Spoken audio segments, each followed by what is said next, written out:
Channel में आप सबका स्वागत है। आज मैं भाषा विज्ञान के बारे में बताएंगे आप सभी लोगों को। भाषा विज्ञान में कौन कौन सी परीक्षाओं में प्रश्न पूछे जाएंगे। एक तो आपको यूजीसी परीक्षा में प्रश्न यहाँ से आएंगे, माध्यमिक शिक्षा सेवा चयन बोर्ड के टीजीटी पीजीटी और दिल्ली अधीनस्थ के टीजीटी पीजीटी, केवीएस, नवोदय, राजकीय महाविद्यालय से प्रश्न जो पूछे जाते हैं, या अशासकीय डिग्री कॉलेज असिस्टेंट प्रोफेसर जो भी आपके विज्ञापन होने वाले हैं असिस्टेंट प्रोफेसर का, वहां जो एक टॉपिक भाषा विज्ञान है उसके बारे में हम चर्चा कर रहे हैं। देखिए, भाषा विज्ञान अगर आप ध्यान से इसको समझेंगे आपको सभी प्रश्न मिल जाएंगे, क्योंकि बहुत जो छोटा टॉपिक है एकदम सॉलिड मैटर है इसमें। तो मैं आज चर्चा कर रहा हूं भाषा विज्ञान में हिंदी भाषा का उद्भव कैसे हुआ।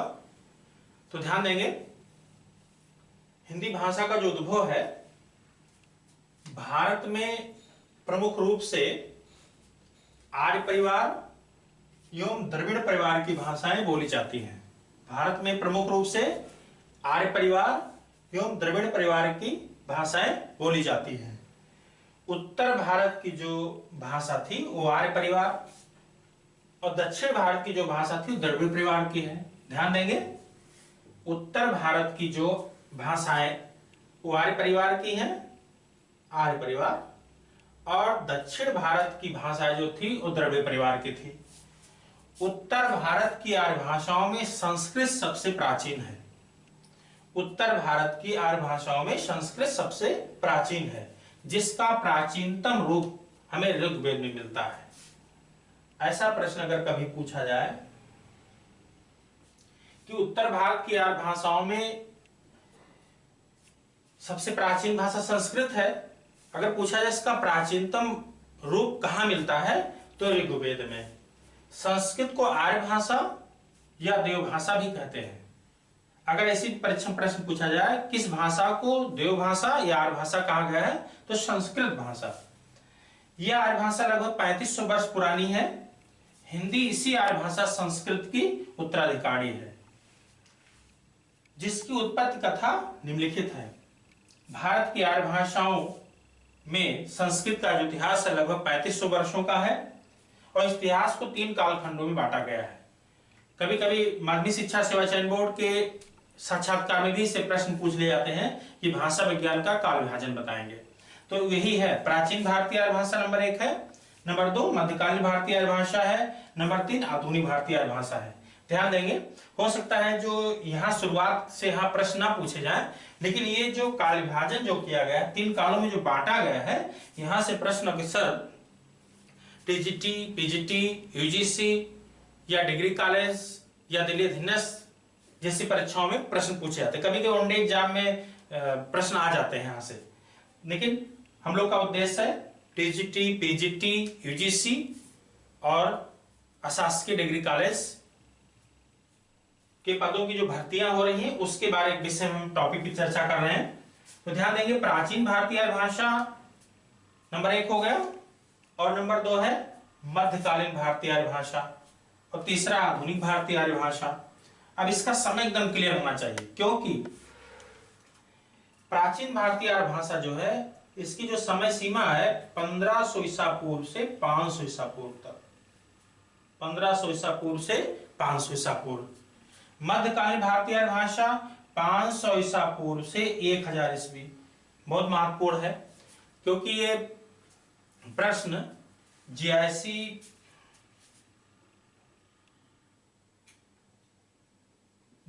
में प्रश्न आया था प्रवक्ता की परीक्षा में 2012 में कहीं।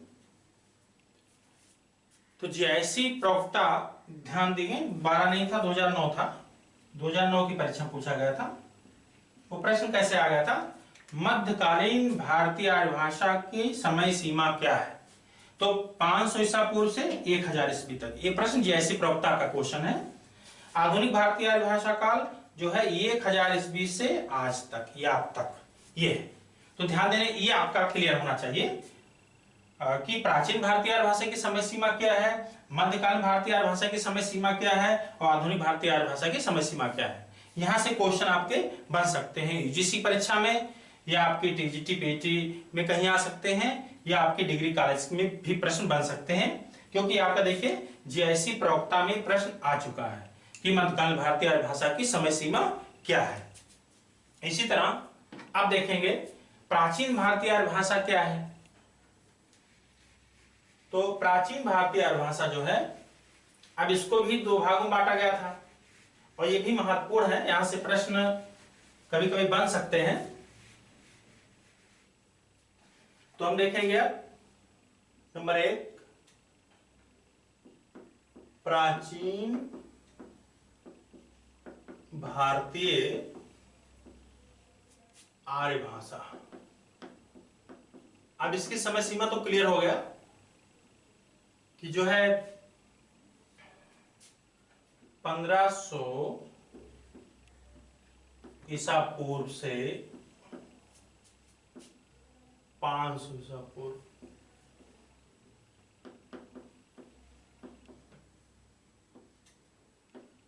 तो प्राचीन भारतीय आर्य भाषा जो है 1500 ईसा पूर्व से 500 ईसा पूर्व तक इसकी समय सीमा है। आप देखेंगे जो प्राचीन भारतीय आर्य भाषा है इसको दो भागों में बांटा गया है। इसमें एक है वैदिक संस्कृत, वैदिक संस्कृत, नंबर 2 है लौकिक संस्कृत। इसके भी समय निर्धारित किए गए हैं। जो वैदिक संस्कृत है 1500 ईसा पूर्व से ईसा पूर्व से 800 ईसा पूर्व। वैसे यहां से प्रश्न अभी नहीं बना है कि वैदिक संस्कृत की समय सीमा क्या है, क्योंकि मध्यकाल पे ही प्रश्न बने हैं। तो 1500 ईसा पूर्व से 800 ईसा पूर्व। इसी तरह लौकिक संस्कृत जो है 800 ईसा पूर्व से 500 ईसा पूर्व, ये समय है। ध्यान देंगे जो वैदिक संस्कृत था इसमें वेद पुराण, ध्यान देंगे वैदिक संस्कृत में वेद और जो उपनिषद कह सकते हैं, जो वेद थे उपनिषद थे, ब्राह्मण ग्रंथ, ये सब लिखे गए थे। वैदिक संस्कृत में वेद, उपनिषद, ब्राह्मण ग्रंथ और वेदांग लिखे गए। तो अगर आपसे यहां से प्रश्न बने कि जो वेद, उपनिषद, ब्राह्मण ग्रंथ और वेदांग लिखे गए किस जो है संस्कृत में, वैदिक संस्कृत। इसी तरह जो लौकिक संस्कृत है, इसमें रामायण, महाभारत, लौकिक संस्कृत में रामायण, महाभारत और जो है व्याकरण ग्रंथ यानी व्याकरण और पुराण लिखे गए थे। ध्यान देंगे लौकिक संस्कृत में रामायण, महाभारत, व्याकरण और पुराण लिखे गए। और ये लौकिक संस्कृत को ही आमतौर पर संस्कृत भाषा कहा जाता है। फिर से ध्यान देंगे जो लौकिक संस्कृत है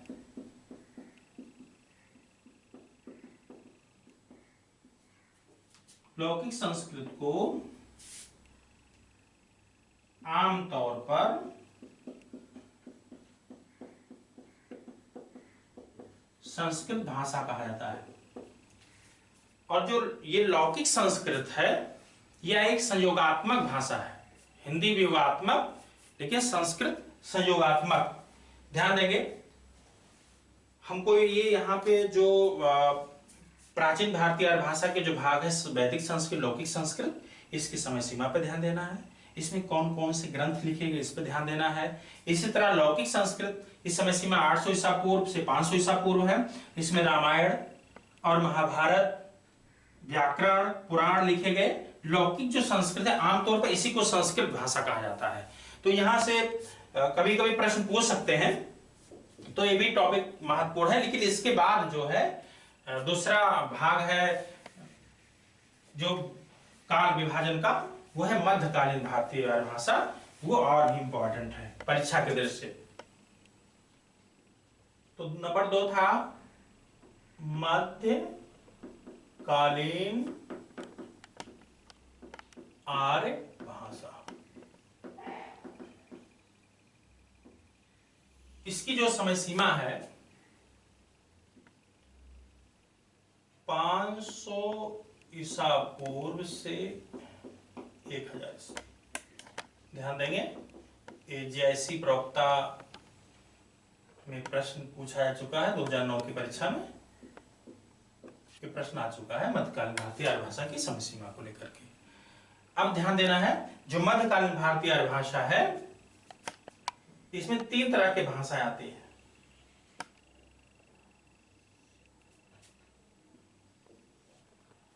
मध्यकालीन भारतीय आर्य भाषा में जो 3 भाषाएं आती हैं, जिसमें नंबर 1 है पाली भाषा। पाली भाषा। नंबर 2 है प्राकृत भाषा और नंबर 3 है अपभ्रंश भाषा।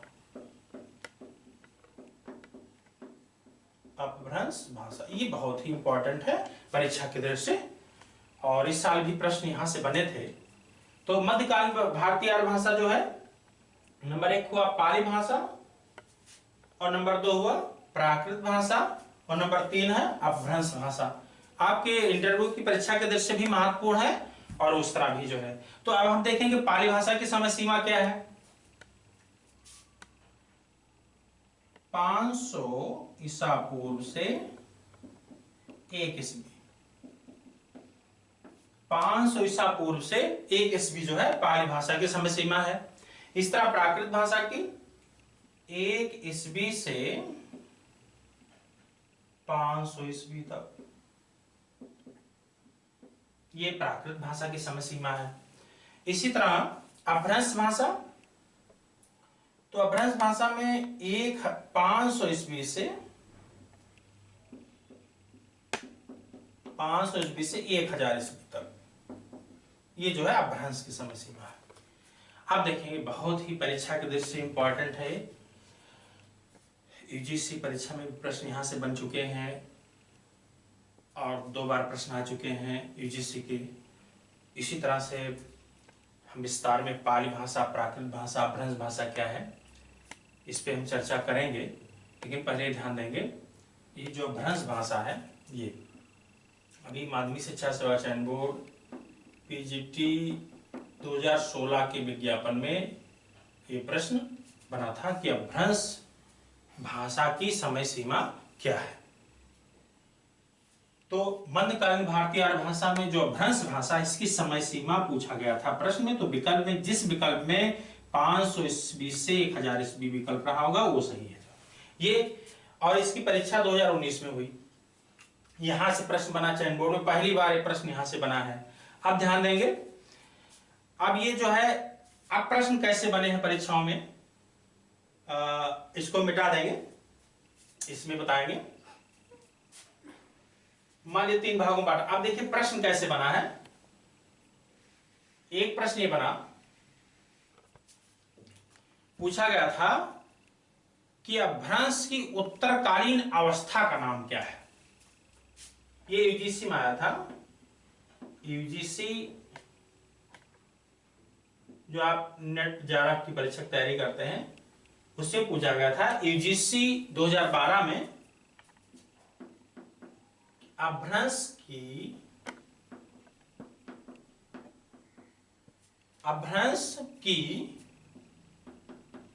उत्तरकालीन अवस्था का नाम है। ये प्रश्न यूजीसी का हुआ। अब देखिए ये अपभ्रंश भाषा है। अपभ्रंश की उत्तर, पूर्व माने पहले, उत्तर माने बाद में। तो यानी अपभ्रंश के पूर्व कालीन जो अवस्था है, यानी पाली है, प्राकृत है, या इसके पहले संस्कृत भी हो सकते हैं, लेकिन उत्तरकालीन अवस्था तो हम विकल्प देखेंगे। अब क्या क्या उन्होंने पूछा था, इसमें एक ऑप्शन रखा था उन्होंने पाली भाषा, तो एक पाली हो गया, नंबर 2 प्राकृत, नंबर 3 संस्कृत।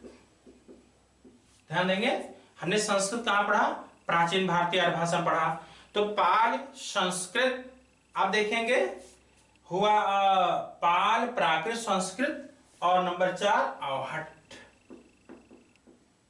अवहट्ट अब देखेंगे, अगर ऐसे परीक्षा में आ गया, यूजीसी में 2012 में पूछा गया प्रश्न, तो अपभ्रंश की उत्तरकालीन अवस्था का नाम क्या है, तो पूर्वकालीन अवस्था में देखिए, आपने जो संस्कृत यहां देख रहे हैं विकल्प में तीसरे नंबर पे, तो संस्कृत तो पूर्व भी है, प्राचीन भारतीय भाषा था।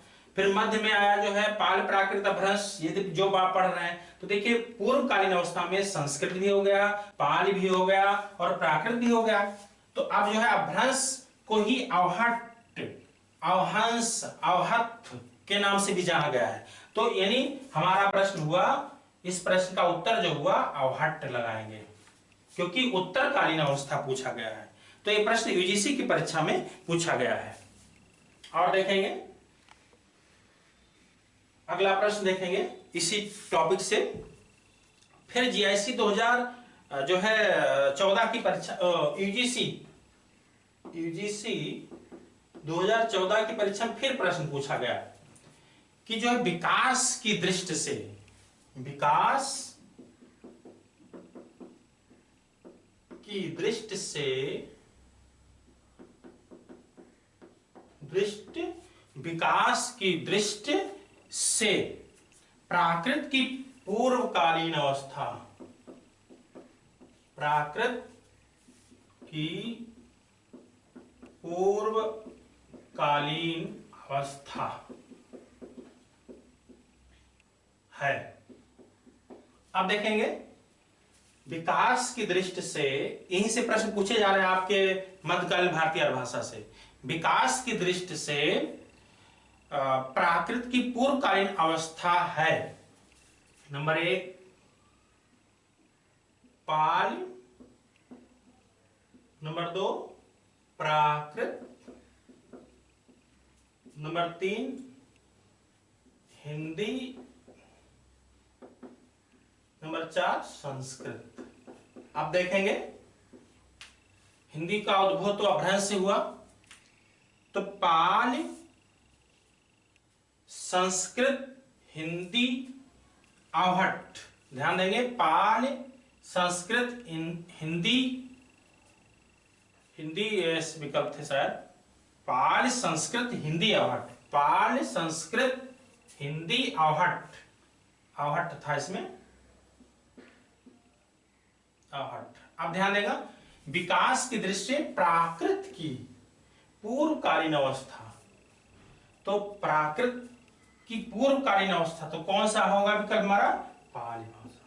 ये क्योंकि इन्होंने प्राकृत की पूर्वकालीन अवस्था पूछा ही नहीं, प्राकृत तो पहले पाली भाषा था, फिर प्राकृत था, तो भ्रंश तुम्हारे प्राकृत की पूर्वकालीन अवस्था नहीं पाली भाषा का प्रश्न हुआ। तो देखिए यूजीसी में ऐसे प्रश्न पूछे गए हैं आपके, मैंने जीआईसी के बारे में बताया, और एक बार और पूछा गया था एक प्रश्न, ये भी जीआईसी प्रवक्ता की परीक्षा में। तो आपका उत्तर क्लियर हुआ, विकास की दृष्टि से तो पाली भाषा लगाएंगे। एक प्रश्न और पूछा गया था, ये जीआईसी में आया था प्रश्न, जीआईसी परीक्षा में, और ये 2009 में भी पूछा गया था। निम्नलिखित में भाषाओं में हिंदी भाषा का संबंध, निम्नलिखित भाषाओं में, ध्यान देंगे, निम्नलिखित भाषाओं में किस भाषा का संबंध, किस भाषा का संबंध मध्यकालीन निम्नलिखित भाषाओं में किस भाषा का संबंध मध्यकालीन भारतीय आर्य भाषा से नहीं है? मध्यकालीन भारतीय आर्य भाषा से नहीं है, जो नहीं पूछा है। निम्नलिखित भाषाओं में किस भाषा का संबंध मध्यकालीन भारतीय आर्य भाषा से नहीं है? अब इसमें देखिए कि उन्होंने जो विकल्प बनाया है, एक संस्कृत रखा, नंबर 2 पाली भाषा, नंबर 3 प्राकृत भाषा और नंबर 4 अपभ्रंश भाषा। अपभ्रंश। अब देखेंगे निम्नलिखित भाषाओं में किस भाषा का संबंध मध्यकालीन भारतीय आर्य भाषा से नहीं। तो मध्यकालीन भारतीय आर्य भाषाओं में क्या है आपका?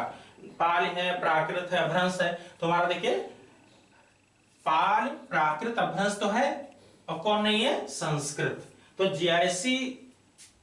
जीआईसी की परीक्षा में और 2009 में 2 क्वेश्चन आए थे। यहां से ये प्रश्न पूछा गया जीआईसी प्रवक्ता में, निम्नलिखित भाषाओं में किस भाषा का संबंध मध्यकालीन भारतीय आर्य भाषा से नहीं है?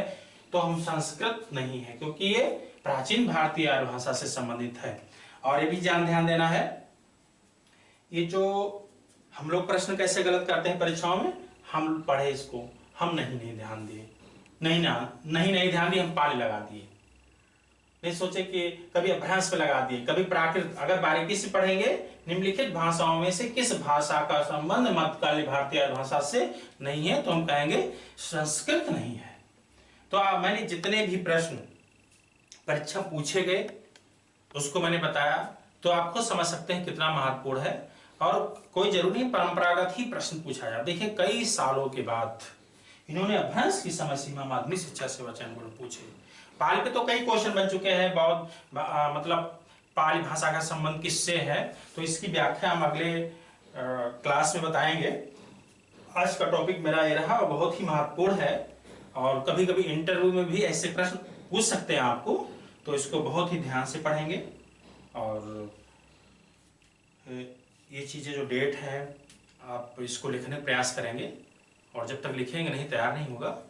और इसलिए जो है UGC, TGT, PGT, degree college या आपके कुछ ही वनडे एग्जाम जैसे यूपी दरोगा की परीक्षा में भी कभी कोई प्रश्न पूछ सकते हैं, क्योंकि बोलियों से संबंधित वहाँ भी भाषा का टॉपिक है, इसलिए वहाँ भी प्रश्न पूछ सकते हैं। लेकिन आप जो है ध्यान देंगे टीजीटी, पीजीटी और जीआईसी, केवीएस, नवोदय, दिल्ली अधीनस्थ जैसी परीक्षाओं में से प्रश्न पूछे जा सकते हैं, तो इस पर विशेष